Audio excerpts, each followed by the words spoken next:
Hi 304. Here are the videos that I promised you. I'm going to start off with a reminder of how to create your color palette that is usable in Illustrator and Photoshop.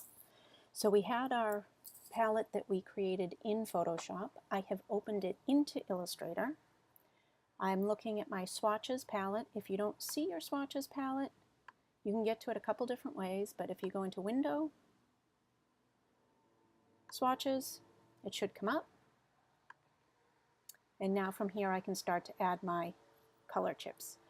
If you have a palette already up, you can go ahead and delete all of those because we're going to save this one as a special palette to work with. So if I use my eyedropper tool over here, come get my first color, I'm just going to drag that swatch in. Now there's lots of different ways you can do this. I like doing it this way because then I can make sure that I have a system as to how I'm adding them. If you had a lot of color chips, you could make them in separate folders, but we only have 20 colors here, so this should work fine. So I'm just going through, making sure I get my color, add my chip, drag it over. So there was a couple different ways that I could get my Photoshop file into Illustrator. I have it saved. I can right-click it and say Open with Illustrator, or I could open Illustrator and then find the Photoshop file. You can do it a couple different ways. So I'm getting most of my chips in. We're going to use these color chips to work with when we start creating our motifs for our surface design. Get all these in here.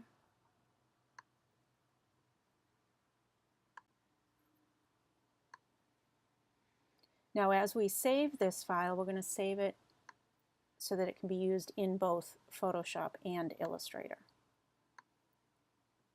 Just a couple more chips.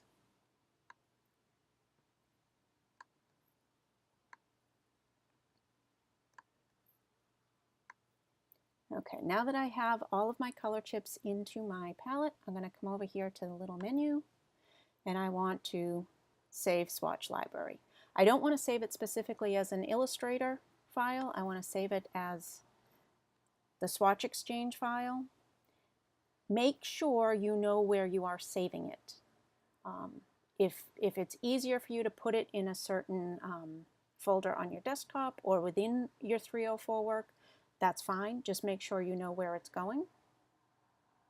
So I have already, well, I had named this as my Photoshop file, so now it's coming in and it's going to be named this for my swatches. So I'm going to save it.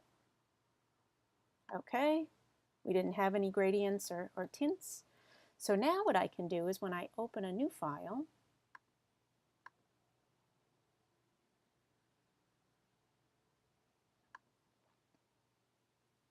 my swatches are gone, right? I don't have all the ones that I just picked, but I can load them in. So again, I'm going to come over to my little menu. I want to open a swatch library. I want to go to User Defined and find it. And now I have my palette to work with. Okay, that's it for this video. I'm going to put up a whole bunch more as far as working with motifs, but this is the one in creating a universal color palette. Thank you.